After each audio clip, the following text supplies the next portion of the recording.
Hey guys, it's Monica at Academic Phoenix Plus, and welcome to another xGen tutorial in Maya. And this time we are going to be working on the scalp of the hair. In the previous tutorial, we grabbed geometry, grabbed those edges, and created them into curves, which led into guides, which led into creating xGen hair. In this video tutorial, we're going to do a little bit different.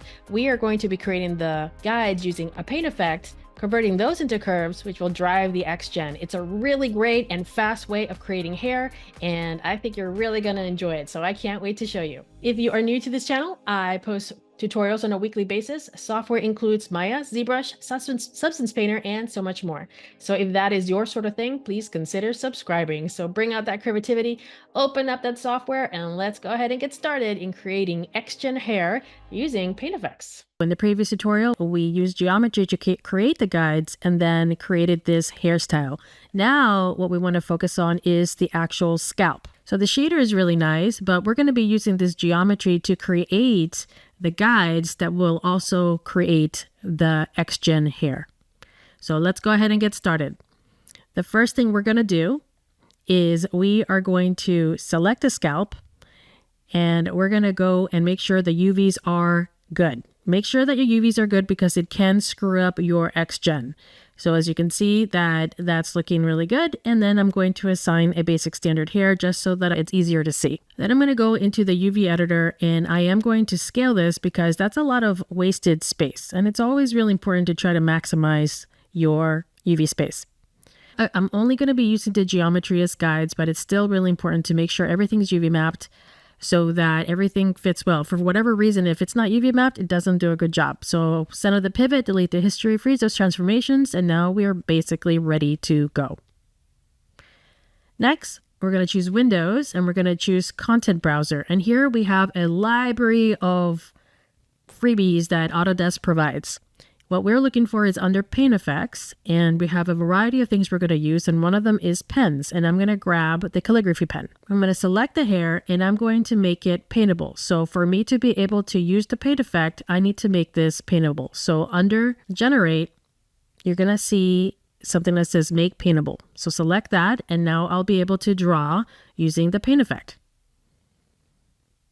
Now you'll see that I can drag, and there you go. So the trick here is that we're going to be creating this paintbrush to be able to create curves.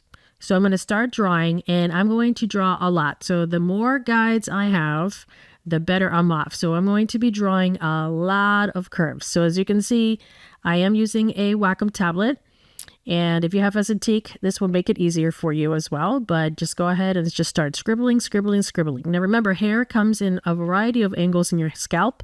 It comes from the top, it comes from the center of your scalp, it comes from the bottom. So it's really important to make sure that you're drawing your curves following the way the hair is going to be. Now also notice that I'm starting from the top, I'm going down. This is very important because when I create the curves, the beginning of the curve is at the top, the end of the curve is at the bottom, and it's all heading downward. So this is going to be very important because we're going to be creating xGen using those curves. And now you're going to see that I'm drawing the longer way. I'm looking at reference. Cora's hair is actually split in the sides. So in this case, I'm actually drawing her hair split in the side and then drawing them all the way down to her hairband. Is that what that is? That blue thing. So you'll notice that I'm following the curvature of the mesh and everything is working really well.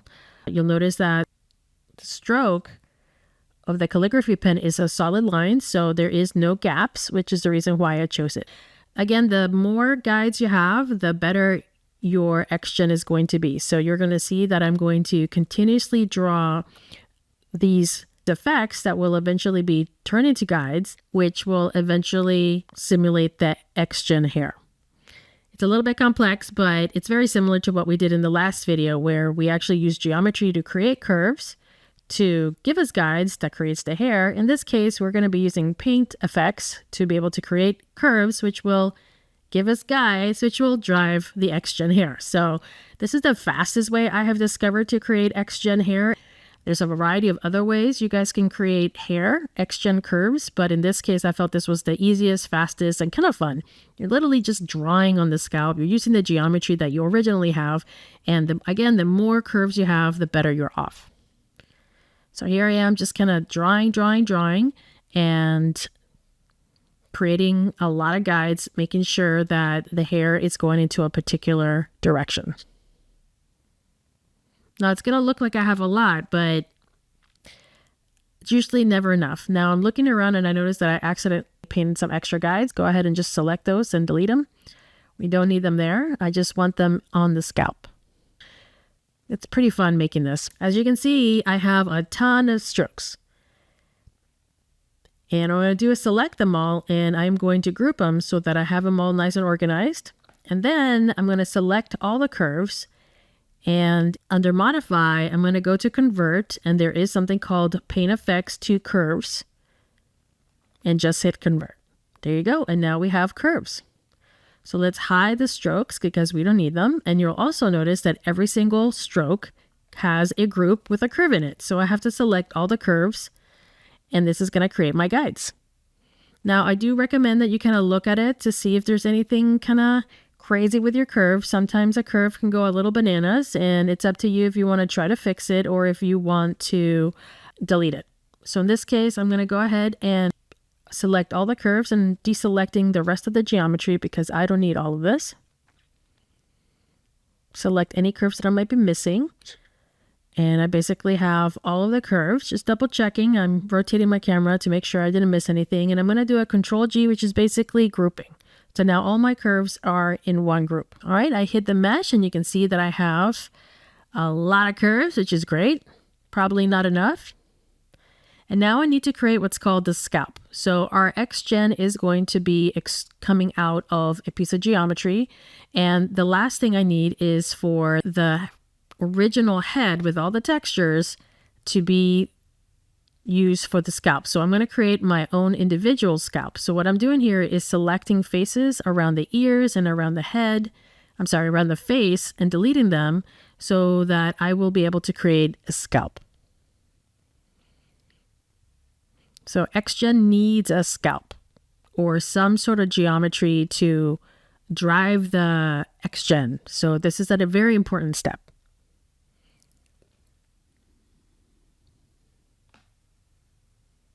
So I'm going through and deleting faces and trying to create a scalp. There we go. I'm getting really close. Now I have the top of the head. Now I just got to remove the bottom of the head so that I can have a scalp. That's going to be good enough. Our hair does come from the back of the hair pretty far in. And as you see, I'm relabeling it called Scalp xGen. So I zero out the transform. And you can see that the UVs are there. And again, it's really important to UV map everything. So you're going to see that I'm going to planar map this.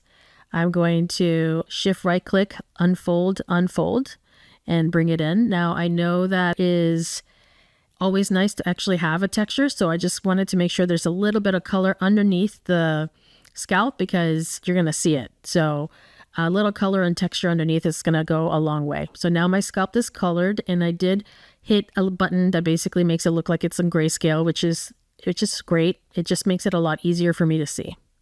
Now you'll notice that some of my curves are in fact going into the skull, and it's up to you if you want to spend the time to try to fix it.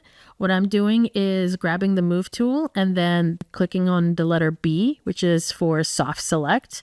And then I'm using the gradient to actually move the vertices forward. So as you can see, there's lots and lots of vertices based on the calligraphy stroke.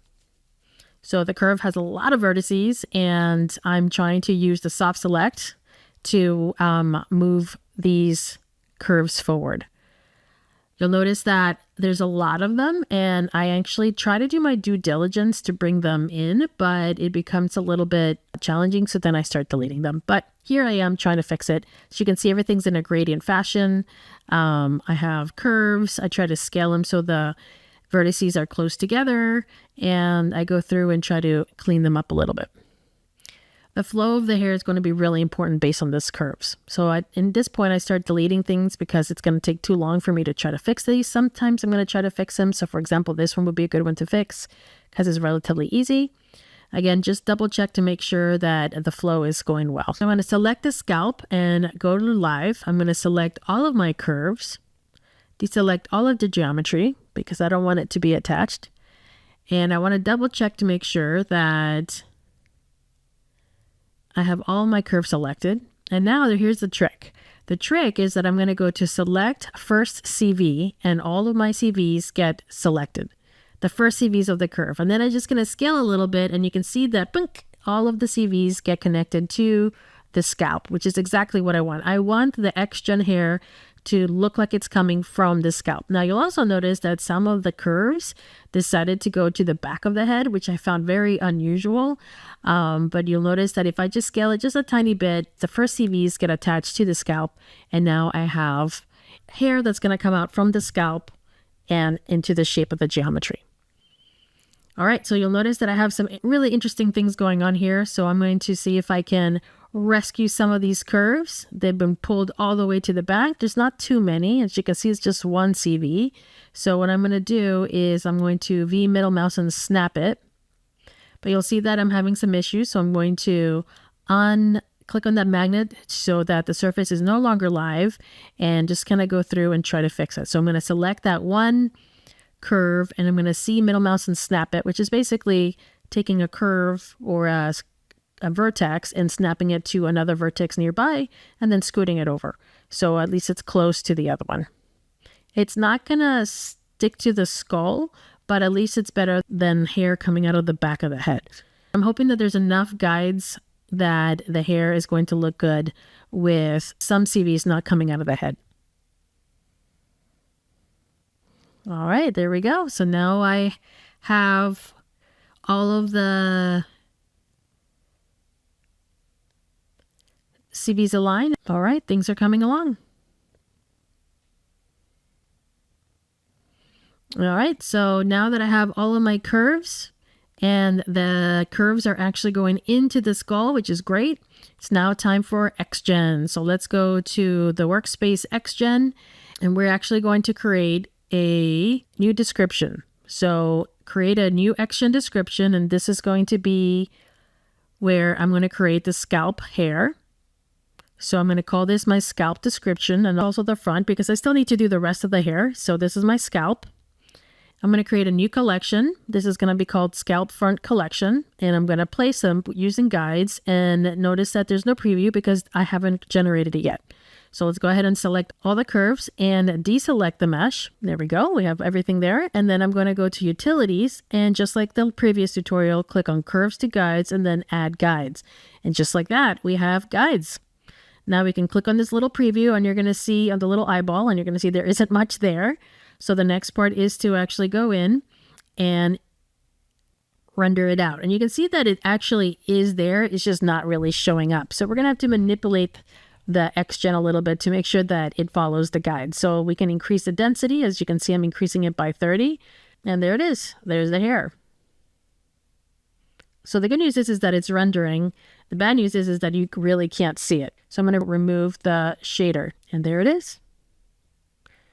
Now, there's still a lot to be worked on, but you can see that the hair is there, so I can reduce the length a little bit. And of course, I need to reduce the width and the taper. So let's go ahead and increase the taper so that it's pointing to a line. And then the width, I'm going to change it to 0.03. And there we go. Now I do want to increase my modifier CV so it follows the hair a little bit better.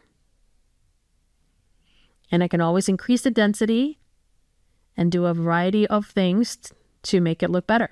So you can see this is what it looked like before, and now you can see that the xGen hair is following the guides, which were created by curves, which were created using paint strokes. It seems like a lot of steps, but this is a really fast way in creating xGen hair. Now it's about playing with the density and also playing with the width and trying to get it to look as best as possible. But there you go. That is how you can create xGen hair using your geometry, which is awesome.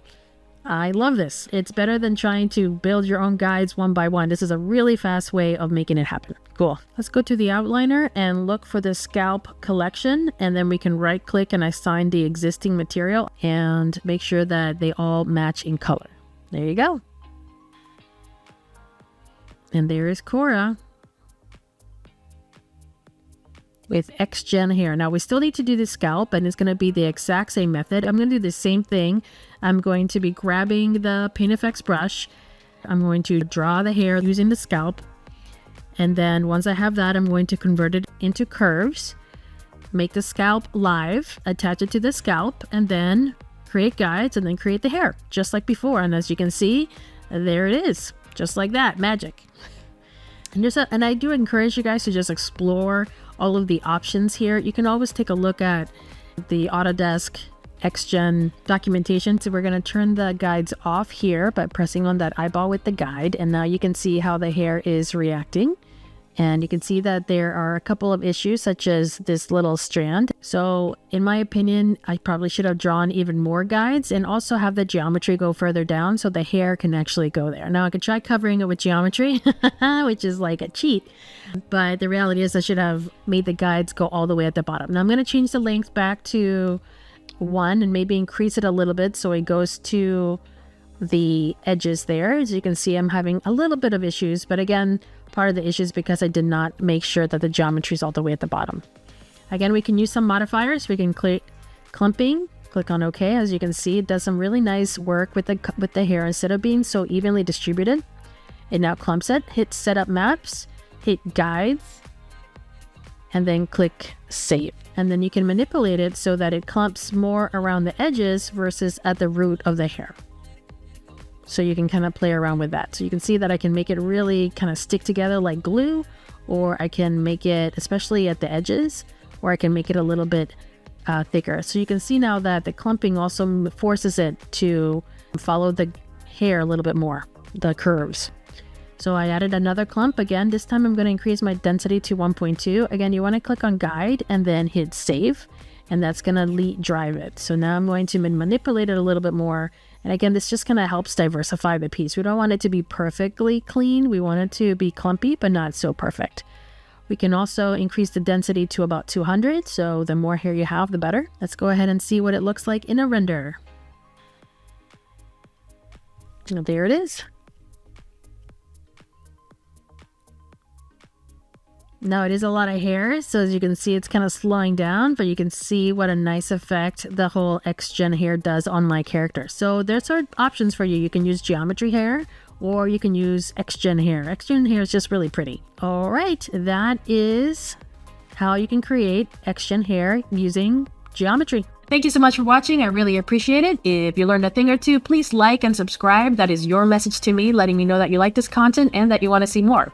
If you know a 3D artist that is struggling with xGen hair and wants to push their character to the next level, please share my videos. That would make me really, really happy that I helped another artist just like you. And it also helps the YouTube algorithm, which means I can make more videos like this one. Don't forget to take a look at Academic Phoenix Plus. There you can find free resources such as 3D models, ebooks, reference images, and so much more. So take a look at academicphoenixplus.com, and there you can also find my e-courses. So if you want to deep dive into Maya, into modeling, texturing, and rendering, take a look at my e-courses.